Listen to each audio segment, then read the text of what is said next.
This podcast is for information and entertainment purposes only. Nothing on this podcast should be construed as financial advice. All views expressed on this podcast are solely the opinions of the host and/or any guests that we might have from time to time. Nothing on this podcast should be construed as a specific inducement to make a particular investment or to follow a particular investing strategy.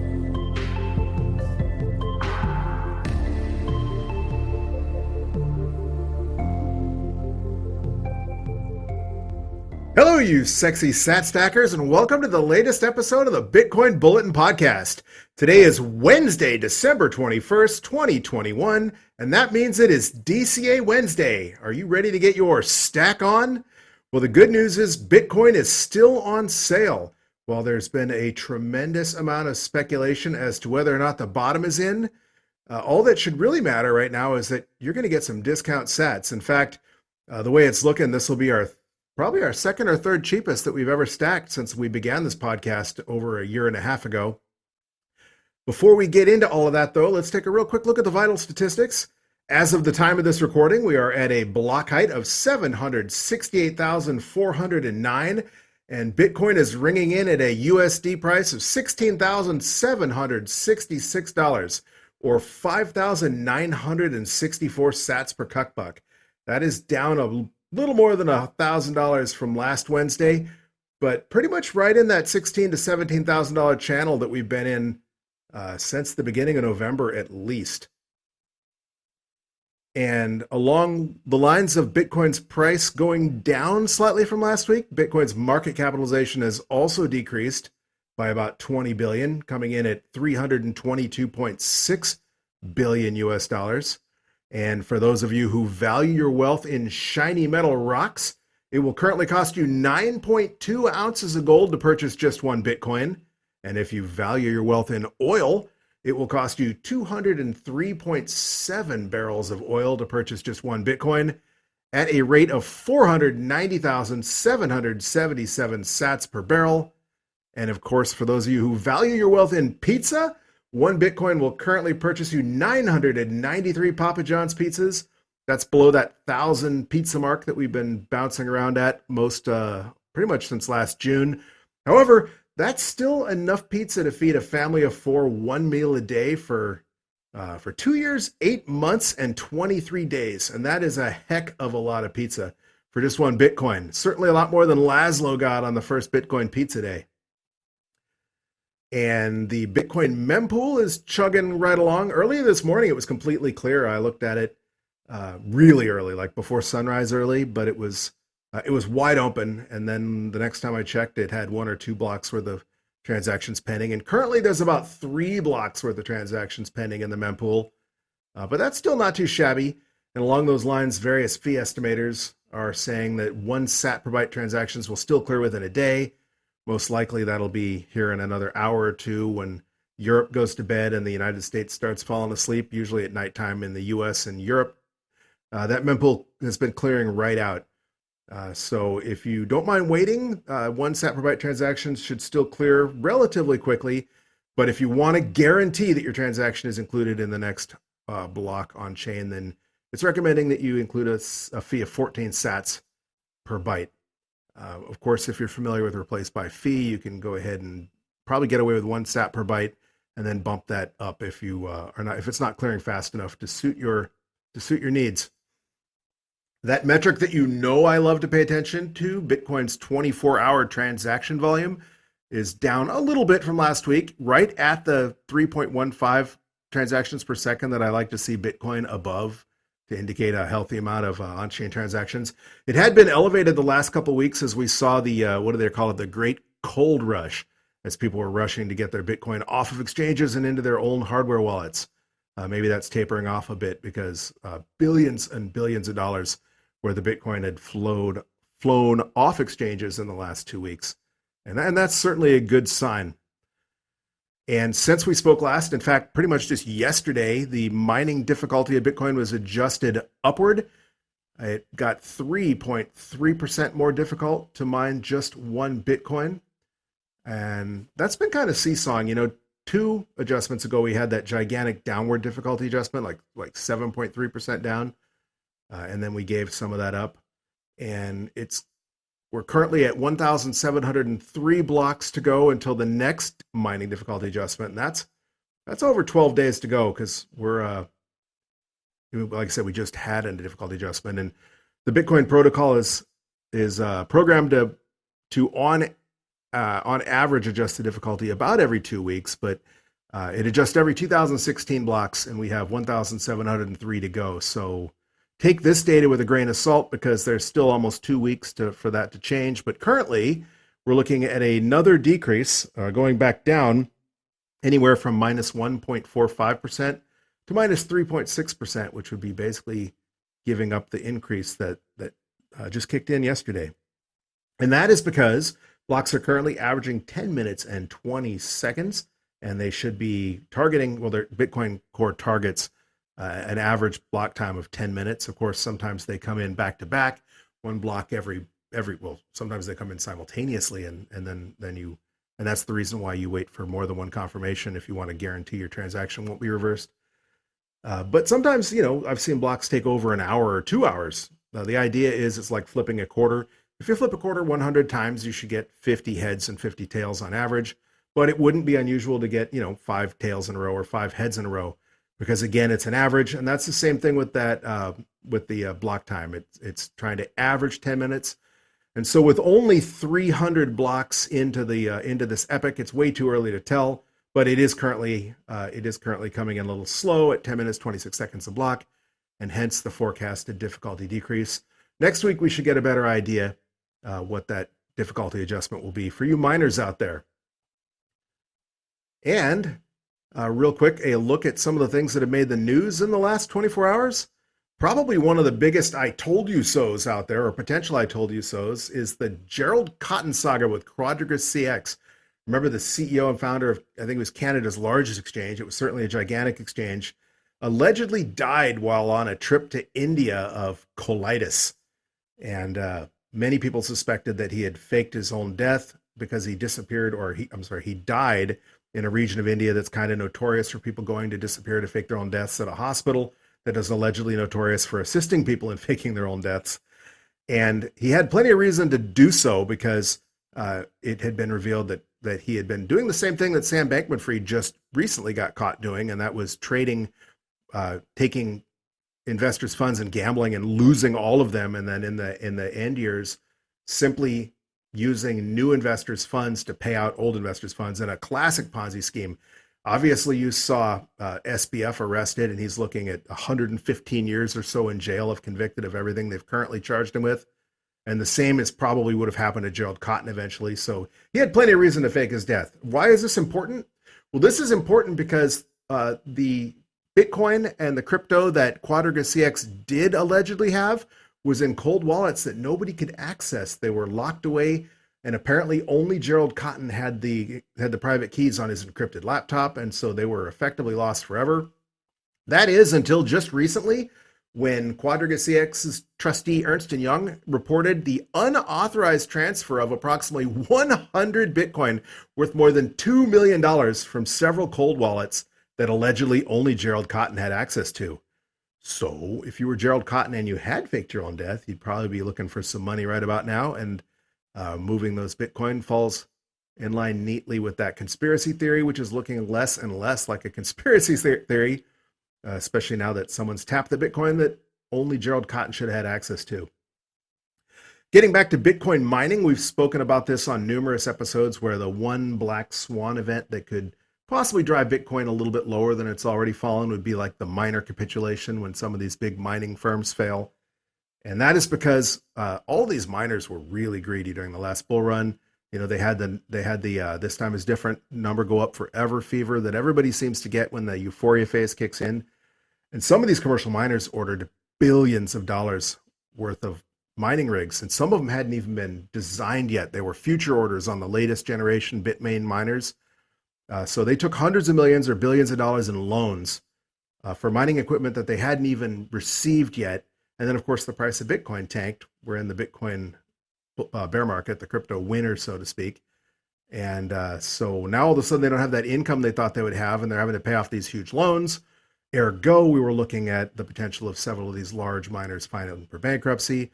We saw Compute North, which was not a miner, but it was an infrastructure, a technology services company that was providing the tech support for Marathon Digital's mining operations, file for bankruptcy, and that who knows what kind of impact that will have on the mining industry, on Marathon, for example. But just yesterday, it was announced that Bitcoin miner Core Scientific is filing for Chapter 11 bankruptcy. This according to a CNBC headline that said, quote, Bitcoin miner Core Scientific is filing for Chapter 11 bankruptcy, but plans to keep mining. So they're looking for not a liquidation, but a restructuring. And they want to keep churning out as much Bitcoin as they can. The hope being when the next halving cycle kicks off and the price of Bitcoin recovers, they'll be sitting pretty. Same thing with other companies that haven't filed for bankruptcy. Like I believe Marathon Digital has somewhere around 11,000 Bitcoin in its treasury, and they're hoping not to have to tap any of that to pay off their debt until the price of Bitcoin recovers, if ever. And so the idea is to try and outlast the bear market. And speaking of miners and speaking of exchanges, according to an article in Decrypt, the amount of Bitcoin supply held by retail investors has reached an all-time high, saying, quote, about 17% of Bitcoin's total circulating supply is now held by retail investors. Of course, that makes sense because we saw that quote unquote, that cold rush where after the FTX collapse and the series of scams such as the Terra Luna debacle and all the yield farming scams that collapsed, we saw a rush for people to finally take custody of their own Bitcoin. Of course, that number 17% seems really low, especially for an all-time high, because if you consider back in the day, there wasn't any such thing as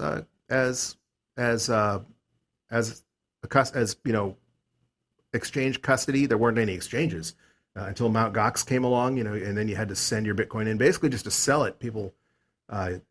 Most people had their millions of Bitcoin on their laptops or their desktops because they were mining at home. Satoshi Nakamoto, his million Bitcoins clearly aren't on an exchange. So I guess maybe there wasn't such thing as a retail investor back then either. So I guess maybe that 17% is taking into account modern Bitcoin holders and the modern supply. But either way, it also stipulates that that's the circulating supply as opposed to the supply of Bitcoin that's never moved in the last 10 years, hiding on customers' cold storage, whether it's old school paper wallets or hard drives or trezors, ledgers, whatever. Real quick, I want to say thank you to those of you listening on your favorite Podcasting 2.0 app. There are several of you because you've been streaming us sats, and that is flattering.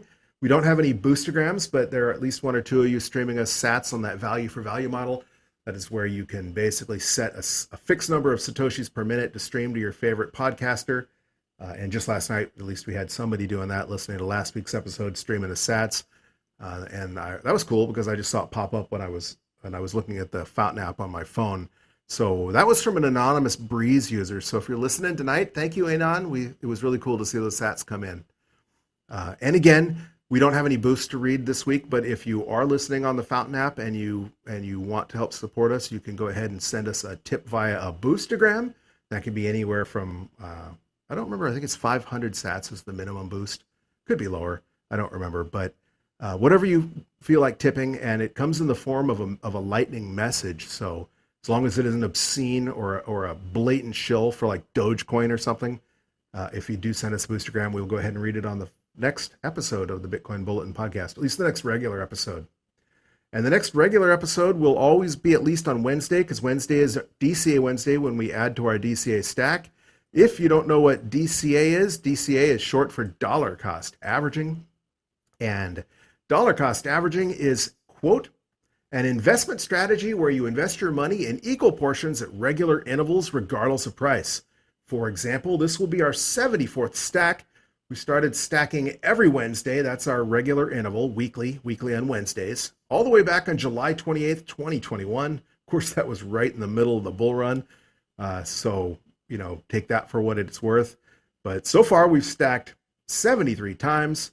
We've stacked a total of $1,460, including $32.85 in fees, just $20 at a time, and that $20 are equal portion. And the reason we chose $20 is twofold.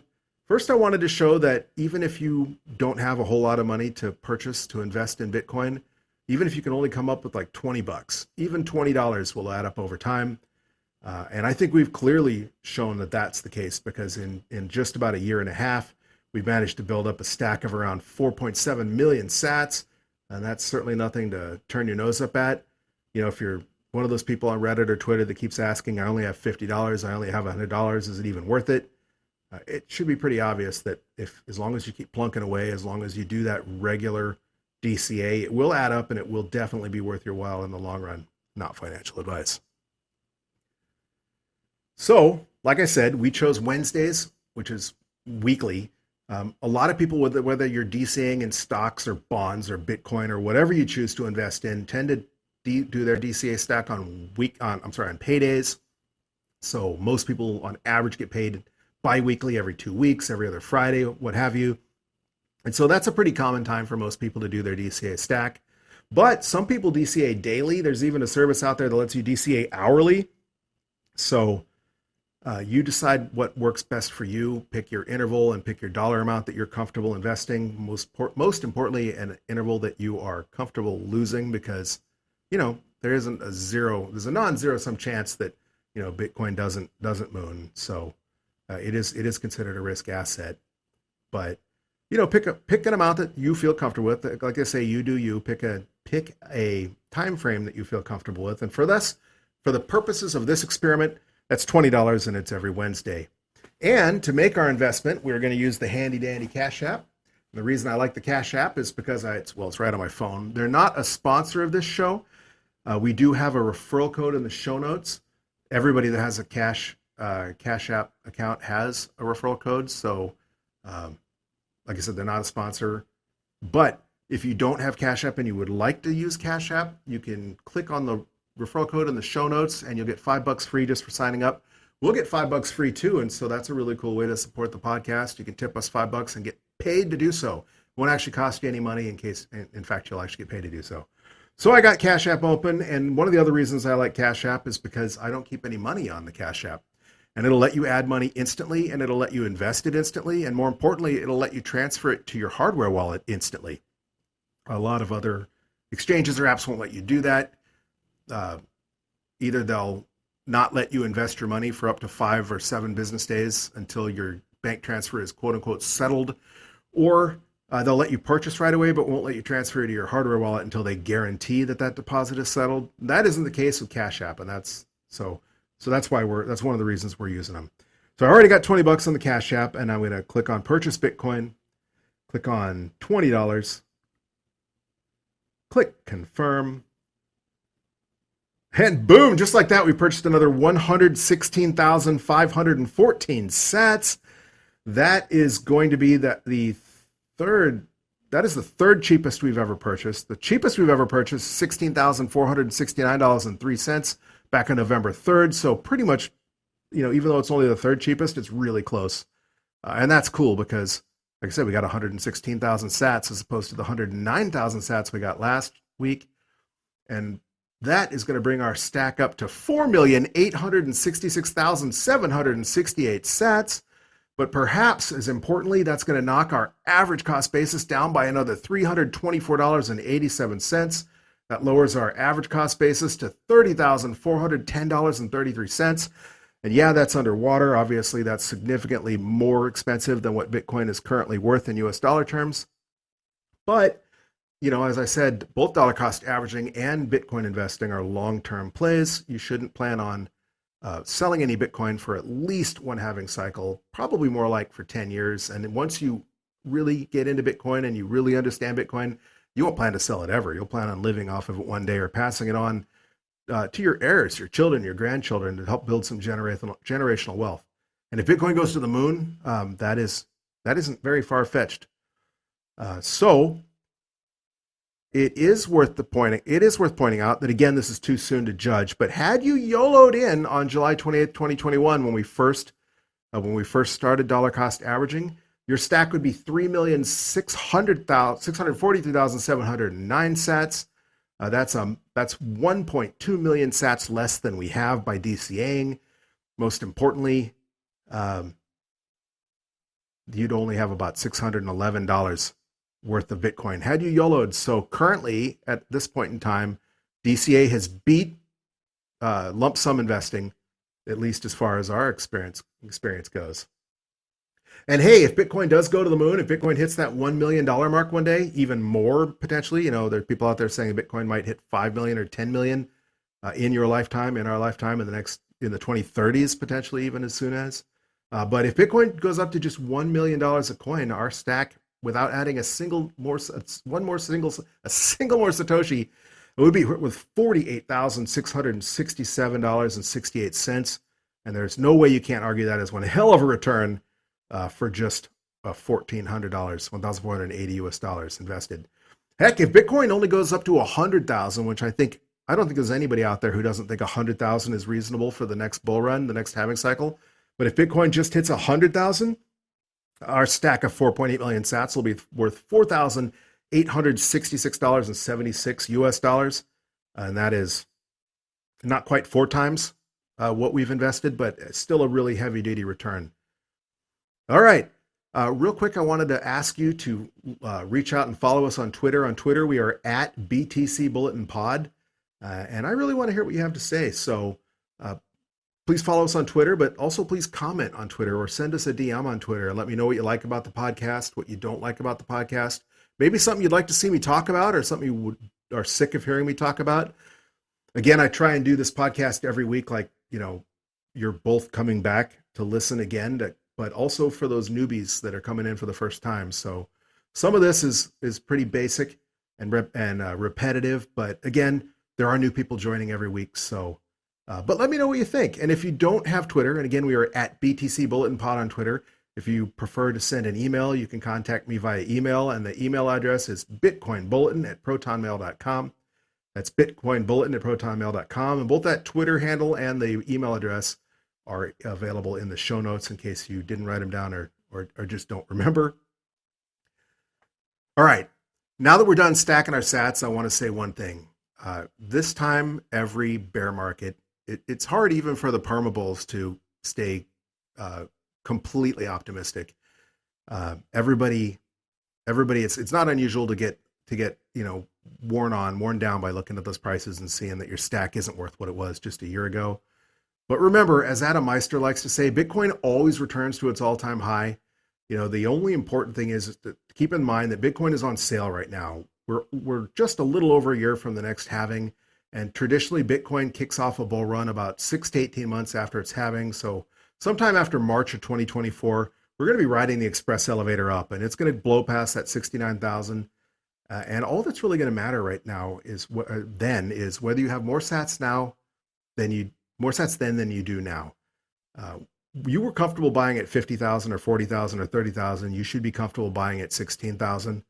And you're going to be kicking yourself when Bitcoin is 100,000 and you didn't invest as much as you wanted to. So do yourself a favor. Make sure that when Bitcoin does go to the moon, that you aren't kicking yourself thinking, I wish I'd invested more than I had.